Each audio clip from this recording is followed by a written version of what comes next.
স্বাগত জানাচ্ছি যুব ও ক্রীড়া মন্ত্রণালয়ের উদ্যোগে যুব উন্নয়ন অধিদপ্তর পরিচালিত ই-লার্নিং অ্যান্ড আর্নিং লিমিটেড বাস্তবায়নে দেশের ৪৮ জেলায় শিক্ষিত কর্মপ্রত্যাশী যুবদের ফ্রিল্যান্সিং প্রশিক্ষণের মাধ্যমে কর্মসংস্থান সৃষ্টি প্রকল্পের সফলতার গল্প অনুষ্ঠানে। প্রিয় দর্শক, আমি শান্তা জাহান রয়েছি আমাদের আজকের সফলতার গল্প শুনতে আপনাদের সাথে দুজন অতিথিকে সাথে নিয়ে। চলুন পরিচিত হয়ে নিই কারা রয়েছেন আজ আমার সাথে। আমাদের সাথে রয়েছেন শাহরিয়ার ইসলাম সোহেল, এসেছেন চট্টগ্রাম থেকে, এবং সেই সাথে বরগুনা বরিশাল থেকে এসেছেন ওসমান গনি। কেমন আছেন দুজনেই? আলহামদুলিল্লাহ ভালো। আপনি কেমন আছেন? খুবই ভালো আছি। সোহেল এবং ওসমান গনি, কার কাছ থেকে প্রথমে শুরু করব আমি তো এটা ভাবছি, কারণ সফলতার গল্প শুনতে তো সবার কাছ থেকেই ভালো লাগে এবং দুজন পুরোপুরি দুই প্রান্ত। আপনাদের সফলতার গল্প আমি জানতে চাই। প্রথমে নিজেদের সম্পর্কে একটু জানবো। প্রথমে ওসমান গনি একটু বলুন। আমি এসেছি বরগুনা থেকে, আমতলী উপজেলা আমার বাসা। আর আমি লেখাপড়া উচ্চ মাধ্যমিক কমপ্লিট করে তারপর আইটির উপর একটা ভালোবাসা ছিল, সেখান থেকে আমি এখানে এসেছি। একদিন জানতে পারি পত্রিকায় যে ফ্রিল্যান্সিং করা যায়, তো তখন থেকে আমার আগ্রহ জাগে আমি নিজে কিছু করব, বড় কিছু করব, বড় জায়গায় যাব, স্বপ্নটা অনেক বড় ছিল। সেখান থেকে আমি ফ্রিল্যান্সিং এ আসি। আচ্ছা, আমরা আরো ডিটেইল জানতে চাই আপনার কাছ থেকে। সোহেল একটু বলবেন। আসসালামু আলাইকুম, আমি মোহাম্মদ শাহরিয়ার ইসলাম সোহেল। আমি বর্তমানে পড়ালেখা শেষ করছি, বিএসসি কমপ্লিট করছি চিটাং ইউনিভার্সিটি থেকে। তো তার পাশাপাশি এখন বর্তমানে অনলাইন মার্কেট প্লেসে ফ্রিল্যান্সিং হিসেবে কাজ করতেছি, ডিজিটাল মার্কেটিং এবং ওয়েব ডেভেলপমেন্ট হিসেবে। প্রথমে ওসমান গনি একটু বলবেন যে পত্রিকায় যখন আপনি দেখলেন যে ফ্রিল্যান্সিং শেখা যায়, তখন কি নিজে নিজেই আসলে শেখাটা শুরু করেছিলেন, নাকি কোনো একটা প্রশিক্ষণ বা কোর্সের মাধ্যমে আপনার যাত্রাটা শুরু হয়েছিল? আমার শুরুটা ছিল ব্লগ পড়ে, টিউটোরিয়াল দেখে। টেকটিয়েন্স নামে একটা ওয়েবসাইট ছিল, সেখান থেকে আমি বিভিন্ন পিডিএফ বই পড়তাম যে কিভাবে নিজে থেকে শেখা যায়। তো নিজে থেকে শিখতে যে একটা প্রবলেম ফেস করলাম, ইউটিউব তারপর টেকটিয়ন্স। প্রবলেমটা কি, যে নিজের থেকে সঠিক গাইডলাইনটা পাওয়া যায় না। খুঁজতেছিলাম যে কোনো একটা গাইডলাইনের অধীনে যে আমি কোর্স করে সফলতা পাবো। যখন আমি গাইডলাইনে আসলাম, যুব উন্নয়নের এই কোর্সটা দেখার মাধ্যমে e-learning and earning develop Ltd কোর্সটা করলাম, প্রথম দিন আমি বুঝতে পারি যে আমি এখান থেকে সফলতা পাবো।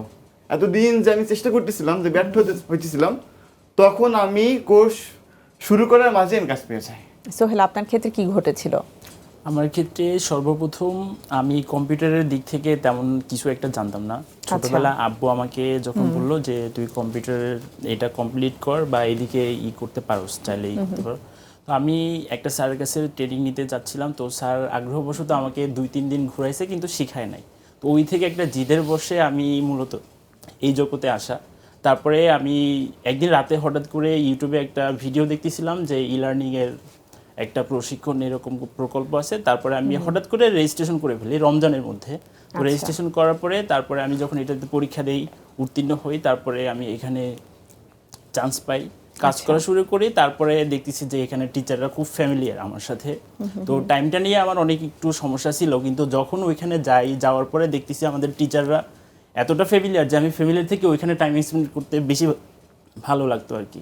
তারপরে ওইখান থেকে আমি শুরু করি আর কি। শুরুটা ওখান থেকে হয়। তো এবারে ওসমান গনি একটু বলবেন যে কোর্সে যুক্ত হওয়ার আগে প্রফেশনালি আপনি কি করতেন? আমি প্রফেশনাল কম্পিউটার শিখাতাম।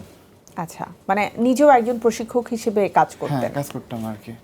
তো সেই জায়গা থেকে আপনার আইটির সম্পর্কে তো বেশ কিছু ধারণাও ছিল। জি, আমার বেসিক লেভেলটা অনেক ধারণা ছিল আর কি।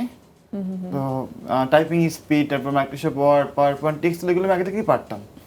তো এখানে কোর্সে জয়েন করার আগে তারপর আগে আমি প্রশিক্ষক হিসেবে ঢুকতেছিলাম, যে এই কাজগুলো আমি শিখাতাম। আমার শিখাতে খুব ভালো লাগে, সেখান থেকে আমার শিখতে ভালো লাগে। এই যে লম্বা একটা সময়ের যে প্রশিক্ষণের সময়, সেটা নিয়ে আপনার ঝামেলা হয়নি? কারণ যেহেতু অলরেডি আপনি একজন প্রশিক্ষক হিসেবে যুক্ত ছিলেন।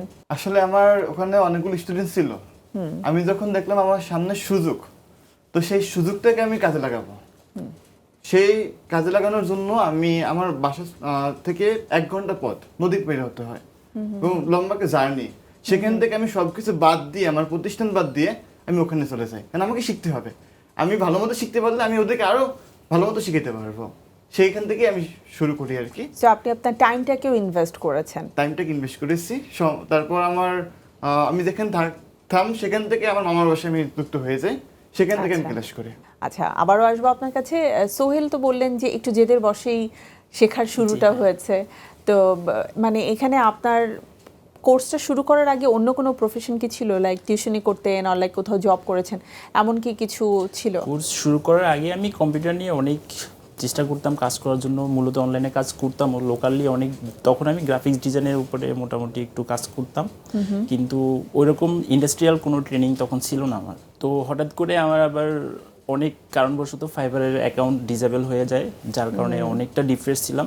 তারপরে বাসা থেকে বলার পরে আমি চেষ্টা করতাম হচ্ছে প্রফেশনালি কোনো একটা জব সেক্টরে জব করার জন্য। তো যখন এদিকে অপরচুনিটি পাই আমি কখন মিস করি নাই। আম্মু আব্বুকে বললাম, আম্মু আব্বু বললো ঠিক আছে কর, সমস্যা নাই। তখন আমি ওইখানে ফ্যামিলির সাপোর্টটা ছিল? হ্যাঁ, অনেক বেশি। আমার আম্মু আব্বু অনেক বেশি সাপোর্ট করতো আমাকে এদিক থেকে, না হলে আমি এখানে আসতে পারতাম না। কোর্সটা যখন আপনি শুরু করলেন তখন সবচেয়ে বড় চ্যালেঞ্জ কি ফেস করেছেন? যাতায়াত, ওইখানে আমার সময়টা বেশি লাগতো। কিভাবে এত সময় দিব, সারাটা দিন ওইখানে থাকতে হবে, তারপরে আসার পরে প্র্যাকটিসের জন্য সময়টা পাবো না, কারণ মোটামুটি অনেক দূরে ছিল। আস্তে আস্তে টায়ার্ড হয়ে যেতাম, কিভাবে প্র্যাকটিস করবো সেটা নিয়েও একটা দ্বিধাদ্বন্দ্বে ছিলাম আমি। মানে সময়টা আসলে অনেক বড় একটা চ্যালেঞ্জিং ফ্যাক্ট ছিল। আপনার ক্ষেত্রে? আসলে 8 ঘন্টা অনেক সময়, 8 ঘন্টা ক্লাস করা অনেক টাফ।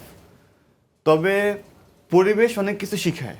যখন আমি একটা পরিবেশে যাব তখন 8 ঘন্টা আমার শুরু থেকে অনেক কঠিন মনে হয়েছিল, পরে আমার কঠিন মনে হয় না, মনে হয়েছে এইটাই আমার একটা স্বপ্ন বাস্তবায়নের একটা মাধ্যম।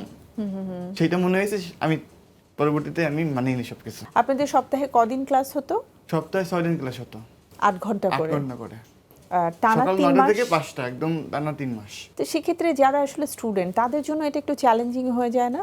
অনেক স্টুডেন্টরা তো নিশ্চয়ই ওখানে প্রশিক্ষণ নেন। এখানে মূলত যারা স্টুডেন্ট ইন্টার কমপ্লিট করার পরে তারপরে আসতে হয়, রিকোয়ারমেন্ট থাকে, তারা ভার্সিটিতে বা অনার্স লেভেল করে, তারা অবশ্যই এই সময়টা বের করে নিতে পারবে। ডিজিটাল মার্কেটিং, গ্রাফিক ডিজাইন অথবা অন্যান্য বিষয়, কোনটা শেখার সময় মনে হয়েছে যে এই বিষয়টা একটু কঠিন অথবা একটু চ্যালেঞ্জিং?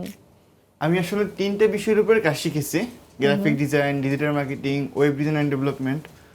তো আমার কাছে গ্রাফিক ডিজাইন একটু কঠিন লাগতো, কারণ আমি এইখানে আসলে ডিজাইনার না, গ্রাফিক ডিজাইনটা আমার খুব একটা ভালো লাগে না, তো সেখান একটু কঠিন লাগতো আর কি। তো আমি পরবর্তীতে ওয়েব ডিজাইনিং মুভ করি, ওইটা একটু আরেকটু কঠিন, কারণ প্রথমে কোডগুলো বোঝা যায় না, তারপর টুলসের ব্যবহারগুলো ঠিকমতো করা যায় না, ওয়ার্ডপ্রেস নিয়ে কাজ করতে হয়, অনেক প্রবলেম ফেস করতে হয়। শুরুটা একটু কঠিন হয়েছিল, কিন্তু পরবর্তীতে আস্তে আস্তে সব ঠিক হয়ে গেছে। সোহেল, আপনার ক্ষেত্রে কি ঘটেছিল? কোনটা আপনার কাছে কঠিন মনে হয়েছিল? আমার এখানে ডিজিটাল মার্কেটিং সম্পর্কে আইডিয়া ছিল না, তো ডিজিটাল মার্কেটিংয়ের অনেকগুলো সেক্টর আছে, তো এটা নিয়ে আমার প্রচুর ভয় থাকতো এবং কঠিনও মনে হয়েছিল, কারণ প্রত্যেকটা কাজের জন্য আলাদা আলাদা টুলস ব্যবহার করতে হয়। অনেক ক্ষেত্রে দেখা যায় যে এই টুলসগুলো ফেমাস না, ডেভেলপারদের বানানো, তখন ওইগুলো রপ্ত করা, ওইগুলো ব্যবহার করাটা খুব চ্যালেঞ্জিং মনে হয়েছিল বা একটু কঠিন মনে হয়েছিল। বাট আস্তে ধীরে প্র্যাকটিস করতে করতে এটা সম্ভব। কতদিন পরে যে আসলে মনে হয়েছিল যে না, সম্ভব, এটা আমি পারবো? আমাদের ট্রেনারদের সহযোগিতায় মোটামুটি 1 থেকে 1 মাসের একটু কম হলে এগুলা রপ্ত করা সম্ভব, আমার এরকমই লাগছিল। মোটামুটি 30 ডেজ যদি সময় দেওয়া যায় তাহলে সম্ভব। আচ্ছা, সফলতা বলতে তো আমরা বুঝি হচ্ছে একটা কাজ কমপ্লিট করার পরে যখন আমি আর্ন করা শুরু করি সেখান থেকে, সেটাকেই আমরা সফলতার প্রথম সিঁড়ি ধরে নেই। ওসমান গনি, আপনি কোর্স করার কতদিন পরে থেকে আপনার আর্নিং শুরু হয়েছিল? কোর্স করার 50 দিন পর আমার প্রথম ইনকাম হয়েছিল। মানে কোর্স চলাকালীন সময়? চলাকালীন সময়। আর সোহেলের ক্ষেত্রে? আমি কোর্স চলার আগেও ইনকাম করছি, লোকালি কাজ করছি এবং ইন্টারন্যাশনালিও কাজ করছি, কিন্তু অন্যের অ্যাকাউন্টে বা অন্যের সাথে থেকে কাজ করছি, কিন্তু তারা কখনোই ক্লায়েন্ট হ্যান্ডেলিং থেকে শুরু করে কোনো কিছু আমাকে শেখাইতো না বা করতে দিত না। তো তারপরে যখন আমি কোর্স চলাকালীন শুরু করি, আমাদের ওইখানে ফার্স্ট একজনের আর্নিং হয় সম্ভবত $20 বা সামথিং। তো ওইটা দেখার চ্যালেঞ্জিংয়ে আমি শুরু করছিলাম যে আমি এর থেকে পরবর্তী সেকেন্ড আর্নার আমি হব। ইনশাল্লাহ আমি হইতে পারছি, আমার 20 দিনের মধ্যেই কমপ্লিট হয়েছে। বাহ, যে এত অল্প সময়েও আর্ন করা সম্ভব। ওসমান গনি, একটু বলবেন যে কি ধরনের কাজ দিয়ে আপনার আর্নিংটা শুরু হয়েছিল? প্রথম আয় কত ছিল এবং কত দিনের মধ্যে, তো আপনি অবশ্যই জানালেন আমাদেরকে, এটা একটু জানতে চাই। আমার প্রথম কাজ ছিল হচ্ছে ওয়েবসাইট তৈরি করা, ব্লগ ওয়েবসাইট। আমার একটা ক্লায়েন্ট ছিল, ইন্ডিয়ান ক্লায়েন্ট, ওরা একটা ব্লগ ওয়েবসাইট তৈরি করে দিই, বিভিন্ন তথ্যর ওয়েবসাইটটা আর কি। আমার ইনকাম ছিল $50। ডলারের পরিমাণ যদিও $50 ছিল, কিন্তু অনুভূতিটা কেমন ছিল যে আমি ডলারে আর্ন করছি? আসলে আমি অনেক খুশি হয়েছিলাম, কারণ অনেক দিনের অপেক্ষা আমার স্বপ্ন বাস্তবায়ন হয়েছিল। অনেক অধ্যবসায়, অনেক অধ্যবসায়, পরিশ্রম, চেষ্টা, জেদ সবকিছু ছিল। আমার রাত জাগতে হয়েছিল, এমন কোনো রাত নেই আমি জাগি নাই। যে আমার প্রায় 1 বছর আমি রাত জাগছি শুধু সফল হওয়ার জন্য, কোনো জায়গা পাইনি। এখানে আসার পরেই আমার স্বপ্ন পূরণ হয়েছে, আমি সফলতা পেয়েছি। মানে ই লার্নিং অ্যান্ড আর্নিং এই প্ল্যাটফর্মটা আপনাদেরকে ভিন্ন একটা মাত্রা যোগ করে দিয়েছে, জি, জি। নিজেদের আত্মবিশ্বাস তৈরি, আপনাদের সফলতার গল্পে নতুন একটি পালক যুক্ত করেছে মোট কথা। মানে তারা স্বপ্ন দেখাইছে আমাদেরকে যে তোমরা সফল হবেই, এরকম ভাবে আমাদের কাজ চেষ্টা শিখিয়েছে। করলে সম্ভব। জি। সোহেল, কিভাবে করে আপনার যাত্রাটা শুরু করেছিলেন? কোন প্ল্যাটফর্ম থেকে প্রথম আপনার কাজ শুরু আমি হয়েছিল? সর্বপ্রথম ফাইবার থেকে কাজ শুরু করে আমার যাত্রা শুরু করছিলাম। আপনার ক্লায়েন্ট কারা ছিলেন? আমার ক্লায়েন্ট ইউএস ভিত্তিক সব থেকে বেশি। এখন আমি 3টা ক্লায়েন্টের বলতে গেলে চুক্তিভিত্তিক, যেটাকে রিমোটলিও বলা যায়, চুক্তিভিত্তিক কাজ করতেছি 6 মাসের চুক্তিতে। তাদের সাথে আমি কন্ট্রাক্টে কাজ করতেছি। তো ইউএস ভিত্তিক, কানাডা ভিত্তিক এবং ব্রাজিলেরও কিছু আছে, এদেরকে মিক্স করে তারপরে কাজ করতেছি। নিজস্ব প্রোফাইল থেকে আর মার্কেট প্লেস? এখন আউট অফ মার্কেট প্লেস থেকেই বেশিরভাগ করা হয়, কারণ সবগুলা ক্লায়েন্টই ট্রাস্টেড হয়ে গেছে। ওরা আগেই পেমেন্ট করে রাখে কাজ করার ক্ষেত্রে। তখন আমরা কাজটা হয়তো একটু ডিলে হলেও ওরা এখন আর আমাদেরকে কিছু বলে না। আন্ডারস্ট্যান্ডিংটা ওদের মধ্যে হয়ে গেছে আমাদের সাথে। ওসমান গনি, আপনি কোন কোন মার্কেট প্লেস থেকে প্রথমে কাজ করা শুরু করেছিলেন? আমি প্রথমত ফাইবার থেকে কাজ করা শুরু করি, তারপর আউট অফ মার্কেট প্লেস কাজ করি। কারণ ফাইবারে অনেক অপেক্ষা করতে হয়, তো অনেক কিছুর পর অর্ডার আসবে কি আসবে না একটা থাকতে হয়। আমার কিছু পরিচিত ভাই বোনেরা আছে, তাদের মাধ্যমে কিছু আউট অফ মার্কেট প্লেসে আমি ক্লায়েন্ট নিয়ে নিই যে কাজ পারে একে কাজ দাও। তো আমি সেখান থেকে এখন পর্যন্ত আউট অফ মার্কেট প্লেসে কাজ করি। ই লার্নিং অ্যান্ড আর্নিং আপনাদেরকে হচ্ছে আপনাদের যে আসলে আত্মবিশ্বাস আছে সেটাকে অনেক গুণ বাড়িয়ে দিয়েছে। আপনাদের সফলতার গল্প জানতে চাই এবং সেই সাথে ইনকামটাও আমরা জানবো। তার আগে আমি ছোট্ট একটা বিরতি নিয়ে আসি। প্রিয় দর্শক, আপনারা রয়েছেন আমাদের সাথে সফলতার গল্প অনুষ্ঠানে। আরও জানবো আমাদের অতিথিদের কাছ থেকে তাদের এই সফলতার গল্পে তাদেরকে আরও কী কী চ্যালেঞ্জ মোকাবেলা করতে হয়েছে। তার আগে ছোট্ট একটি বিরতি নিচ্ছি, সাথেই থাকুন আমাদের। ফিরে এলাম সফলতার গল্প অনুষ্ঠানে। আমার সাথে আজ দুজন অতিথি রয়েছে যাদের কাছ থেকে গল্প শুনছিলাম। চট্টগ্রাম থেকে শাহরিয়ার ইসলাম সোহেল এবং বরগুনা বরিশাল থেকে রয়েছেন ওসমান গনি। ফিরে এলাম বিরতির পরে। আপনাদের গল্প তো শুনছিলাম, এবারে একটু আর্নিং সম্পর্কে আরও বিস্তারিত জানতে চাই, যাতে করে তরুণ প্রজন্মে যারা রয়েছে, যারা আসলে নিজে থেকে কিছু করতে চায়, তারা যেন অনুপ্রাণিত হয়। ওসমান গনি, একটু বলবেন যে এখন আপনার গড় আয় কেমন হয় মান্থলি? আমার মাসিক $300 থেকে $400 আসে। আচ্ছা, তার মানে আপনার মোটামুটি 50,000 টাকা থেকে 60,000 টাকার মতো একটা ইনকাম সবসময় থাকে। 30 থেকে 40,000 টাকা থাকে। সোহেল? আমার মান্থলি ইনকাম $900 থেকে $1,500 এরকম মাঝামাঝি হয়। কখনো কম হয়, কখনো বেশি হয়, আবার তার থেকে বেশিও হয়েছে। এমনও গেছে একটা প্রজেক্টের $4,500 প্রজেক্ট কমপ্লিট করছি। আচ্ছা, মানে এটা প্রজেক্ট ওয়াইজ অনেক কিছু ডিপেন্ড করে। কিন্তু সেই প্রজেক্টটা 2 মাস লেন্দি ছিল, যার কারণে আমি ওটা 1 মাসের ইনকাম বলতে পারবো না। একটু বলবেন কি যে এই যে টাকাটা আপনারা পাচ্ছেন, সেই টাকাটা আপনাদের হাতে পৌঁছচ্ছে কোন মাধ্যমে? ডলারটা কিভাবে করে আসে? আপনার অ্যাকাউন্ট? আমি পেনিয়ারের মাধ্যমে ট্রান্সফার করি, তারপরে সেখান থেকে ব্যাংকিং এ নিয়ে আসি সরাসরি। আচ্ছা, ওসমান গনি? আমার প্রথম টাকাটা যেভাবে আসছে ফাইবারে আসছে প্রথমত, তারপর পেইনের নিচ ওখান থেকে ব্যাংকে, ডাচ বাংলা ব্যাংক থেকে আমি উইথড্র করছি। আপনার কাছ থেকে একটু জানবো যে আপনার ইনকাম আপনার জীবনযাত্রার মানকে কতটা আসলে উন্নত করেছে, কি কি পরিবর্তন এসেছে? আসলে আগে আমার যেভাবে চলতাম এখন তার সাথে ভালো চলতে পারতেছে। ধরেন আগে আমার একটা কোর্স কেনার টাকা ছিল না, বই কেনার টাকা ছিল না, এখন বইও কিনতে পারতেছে, কোর্সও কিনতে পারতেছে, নিজের জন্য নিজের হাত করে চালাতে পারছে এবং পরিবারকে দিতে পারতেছে। এটাই মানটা আমার বাড়িয়ে ফেলছে। যে বাড়িতে সবার মানে অনুভূতিটা কেমন যে আমার ছেলে হচ্ছে ডলারে ইনকাম করছে ঘরে বসে থেকে? আসলে শুরুতে কখনো সফলতা আসে না, দেরি লাগে। তো আমার আম্মু বলতো যে তুমি চাকরি করো এখানে হয়তো বা হবে না, এবং সবাই বলতো হবে না এখানে। কিন্তু যখন ইনকামটা দেখলো তখন তারা অনেক খুশি যে না, ল্যাপটপ থেকে ইনকাম করা যায়। প্রথম মাসের ইনকাম মায়ের হাতে দিয়েছিলেন? জি, অনেক খুশি হয়েছিল। সোহেলের ক্ষেত্রে কি ঘটেছিল? এখন জীবনযাত্রার মান অনেকটাই চেঞ্জ হয়েছে। নিজের শখ যেগুলো ছিল আগে পূরণ করতে পারতাম না, বাট এখন অনায়াসেই পূরণ করতে পারতেছি। ভালো গল্প তো আসলে আমরা সবসময় শুনি, কিন্তু কিছু তো তিক্ত অভিজ্ঞতাও থাকে। এমন কি কখনো হয়েছে ওসমান গনির ক্ষেত্রে যে কোনো একটা কাজ আপনি সাবমিট করেছেন, তারপরে সেটা ফেইলড হয়ে গেছে, অথবা শেষ পর্যন্ত আপনার কাছে টাকা ট্রানজ্যাকশনটা হয়নি? আমার 3rd নাম্বার কাজে একটা প্রবলেম হয়েছিল আর কি। আমাকে ক্লায়েন্ট মানে কথা না বলে অর্ডার দিয়ে দিচ্ছে। আমি তো তখন কাজটা বুঝতে পারতেছিলাম না, একটু কঠিন কাজ। তো আমি তখন ক্লায়েন্টকে বললাম যে আপনি আমাকে তো বলেন নাই। তো বলছে তাহলে তোমাকে যদি বলি না তুমি কাজটা করে দাও। আমি বলছি আমি এই কাজটা করতে পারবো না। $300 একটা কাজ ক্যান্সেল হয়ে গেছিল। তো সেখানে একটুখানি ক্যান্সেল হইলে ফাইবারে একটুখানি র্যাঙ্ক কমে যায় এবং একটা ব্যাড রিভিউ দিলে আপনার পরবর্তী কাজ পেতে অনেক কষ্ট হয়ে যায়। মানে পরবর্তী কাজটা পেতে একটু অনেক অপেক্ষা করতে হয়েছে, আবার নিজেকে আসলে প্রুভ করতে হয়েছে যে আমি কাজটা করতে পারি। সোহেলের ক্ষেত্রে এমন তিক্ত অভিজ্ঞতা হ্যাঁ, আমার আছে? ক্ষেত্রে আসলে কাজ করতে গেলে তিক্ত অভিজ্ঞতা অনেকগুলাই হয়। তো তার মধ্যে একটা তিক্ত অভিজ্ঞতা ছিল, আমার একটা ফিমেল কাস্টমার ছিল, ক্লায়েন্ট ছিল, যে সর্বপ্রথম একই রকম ভাবে ওসমান গনির মতোই কাজ বা কথা বলার আগেই অর্ডারটা আমাকে সাবমিট করছে। সাবমিট করার পরে আমার সাথে কনভারসেশন হয়েছে, আমি বলছি যে কাজটা করতে পারবো। তারপরে হঠাৎ করে লাস্টে যে বলতেছে যে আপনার ব্যবহার আমার ভালো লাগে নাই, তো আমি কাজটা দিব না, অন্যজনকে দিয়ে ফেলছি। তো আমি বলতেছি যে আমার ব্যবহারের কোথা থেকে আপনি কমতে পেলেন বা বলে আমি মনে করতেছি তাই। তারপরে আর কাজটা দিল না আমাকে। তো ওইটা সব থেকে বড় একটা তিক্ত অভিজ্ঞতা ছিল। ভাষাগত দক্ষতা, এটার ক্ষেত্রে আসলে নিজেকে কতটা ইমপ্রুভ করার চেষ্টা করছেন আর কি কি সমস্যার সম্মুখীন আপনি হয়েছেন? আচ্ছা, প্রথমত হয়েছে তাদের ভাষা বোঝা খুবই কঠিন, কারণ তারা যদি কথা বলে এই কথাটা আমি বুঝবো না। তো আমি একটা টেকনিক অবলম্বন করতাম, আমি বলতাম আপনি টেক্সট মেসেজ করেন, টেক্সট করেন, আমি ওখান থেকে যদি কোনো প্রবলেম পড়ি প্রথমে গুগল ট্রান্সলেট করে আমি কাজগুলো তাদেরকে মানে দিতাম আর কি। তো আমি চেষ্টা করতেছিলাম, ইংলিশ আপডেট করতেছিলাম, অনেক ভালোভাবে শিখেছিলাম। তারপর আস্তে আস্তে ওদের সাথে কথা বলতে পারি, এখন সমস্যা হয় না। ওকে, প্রথম দিকে একটু কঠিন মনে হচ্ছিল, আপনার ক্ষেত্রে?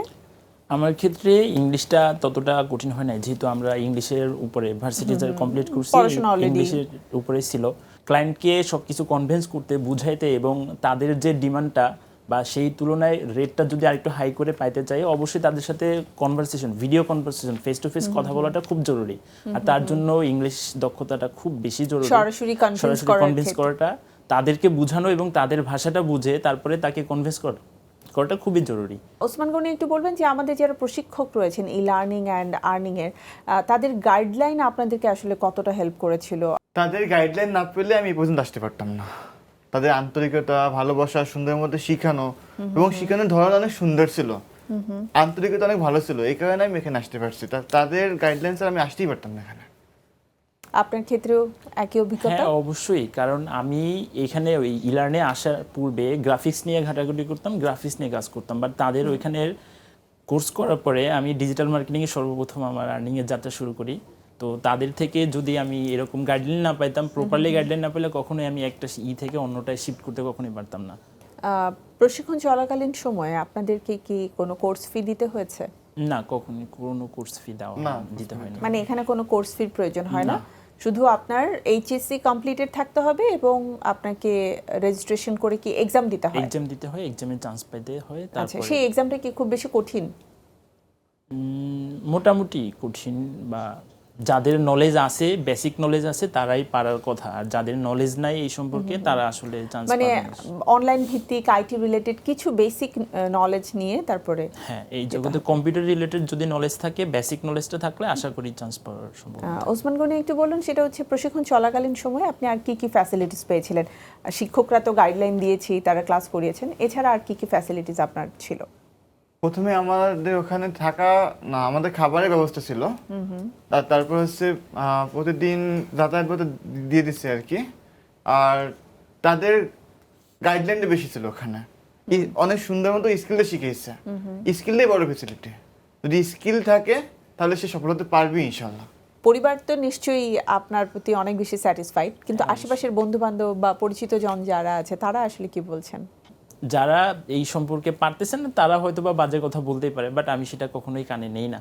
কিন্তু যারা আগ্রহ তারা অবশ্যই আমি তাদেরকে হেল্প করি বা চেষ্টা করি তাদেরকে এই পথে আনার জন্য। ওসমান গনি, একটু বলবেন যে কি ধরনের কাজগুলোর চাহিদা সবচেয়ে বেশি বলে আপনি মনে করেন? Digital marketing, graphic design, web development, AI automation, video editing. আপনার এক্সপার্টিস কোন বিষয়ে? আমি ওয়েব ডিজাইন এন্ড ডেভেলপমেন্ট নিয়ে কাজ করি। আচ্ছা, তার মানে যেটা প্রথমে কঠিন মনে হয়েছিল পরবর্তীতে আপনি সেটাতেই গিয়েছেন। জি। এটাও কি নিজের সাথে নিজের চ্যালেঞ্জ? একটা জেদ ছিল যে আমাকে সফল হতেই হবে, যেভাবেই হোক। আগামী 1 বছর বা 2 বছর পরে আপনার নিজের অবস্থান কোথায় আপনি দেখতে চান? আমি একটা এজেন্সি দিতে চাই যেখানে আমি অন্যদিকে কাজ দেবো ইনশাল্লাহ।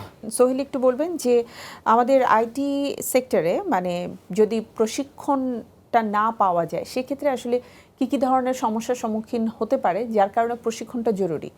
অবশ্যই আমাদের আইটি সেক্টরে দক্ষ হওয়ার জন্য মেন্টরশিপের খুব জরুরি, বা প্রশিক্ষণ বা গাইডলাইন্সের আওতায় আসা খুবই জরুরি। ওসমান গনি একটু বলবেন যে অনেকেই ভাবে ডলার আটকে যেতে পারে, ডলারের টাকা কিভাবে উইথড্র করব, টাকা আটকে গেলে কি করব, সেক্ষেত্রে কোনো পরামর্শ কি রয়েছে? আসলে আপনি যখন মার্কেট প্লেসে কাজ করবেন, মার্কেট প্লেসে টাকা আটকানোর কোনো উপায় নেই। ওইটা বিশিষ্ট একটা মাধ্যম যেখান থেকে ফাইবার বা আপওয়ার্ক থেকে আপনি ব্যাংকে সরাসরি টাকা করতে পারবেন, আটকানোর কোনো উপায় নেই আর কি, সিস্টেমে নেই। তরুণ প্রজন্মকে কিছু বার্তা নিশ্চয়ই আপনারা দিতে চান, তারা যেন আগ্রহী হয়, কাজটা শেখে। সোহেল প্রথমে আমাদের তরুণদের জন্য বলবেন। তরুণদের জন্য একটা কথাই বলতে চাই, সেটা হচ্ছে নিজেকে প্রপারলি স্কিল আপ করার জন্য দেশের নাম উজ্জ্বল করতে পারবে এবং সাকসেস খুব কাছেই থাকবে। কিন্তু যদি স্কিলফুল না হলে কখনোই সফলতা পাওয়া যাবে না। ওসমান গনি একটু বলবেন আপনার এলাকার যারা রয়েছেন অথবা একদম তরুণ যারা রয়েছেন, যারা শিখতে চান কিন্তু হতাশ হন, তাদের জন্য আপনার বার্তা। আসলে দক্ষতায় সফলতার চাবিকাঠি, তার সাথে লাগবে পরিশ্রম। যে পরিশ্রমী আল্লাহ তাআলা টাকা কখনো খালি হাতে ফিরতেই পারে না। আপনি যখন পরিশ্রম করবেন আল্লাহ তাআলা আপনাকে ফল দিবেই। লেগে থাকতে হবে, ধৈর্য ধরতে হবে, অধ্যবসায় লাগবে, একটা স্বপ্ন দেখতে হবে, আর লাগবে গোল, লক্ষ্য। যদি লক্ষ্য আমার বড় থাকে, ছোট ছোট লক্ষ্য করে আমি আগাবো, একদিন সফল হবই ইনশাল্লাহ। আপনাদের দুজনের জন্য অনেক অনেক শুভকামনা, দেখা হবে নিশ্চয়ই আবারও। প্রিয় দর্শক, আমাদের আজকের সফলতার গল্প অনুষ্ঠানের সময় শেষ। আমরা আসলে গল্প শুনলাম এবং গল্পের সারমর্ম যদি বলি সেটা হচ্ছে আপনার ধৈর্য, আপনার ইচ্ছাশক্তি, আপনার অধ্যবসায় এবং বিফল হলেও চেষ্টা যদি আপনি করতেই থাকেন, সফলতা একটা সময় আপনার দ্বার প্রান্তে চলেই আসবে। এবং এটা অনেক সহজ একটা মাধ্যম, ঘরে বসেই আপনি আপনার নিজেকে স্কিল করতে পারেন এবং এর জন্য প্রয়োজন 3 মাসের একটা অধ্যবসায়, একটা প্রশিক্ষণ নেওয়া। আশা করছি ভবিষ্যতে এই ধরনের কার্যক্রম পরিচালিত হবে এবং আপনারা সেখানে প্রশিক্ষণ নিয়ে নিজেদেরকে স্কিলড আপ করবেন। আজকের মতো আমি বিদায় নিচ্ছি সফলতার গল্প অনুষ্ঠান থেকে। আবারও দেখা হবে আমাদের সফল তারকাদেরকে সাথে নিয়ে। সবাই ভালো থাকুন, সুস্থ থাকুন আর চোখ রাখুন আমাদের সফলতার গল্প অনুষ্ঠানে। আল্লাহ হাফেজ।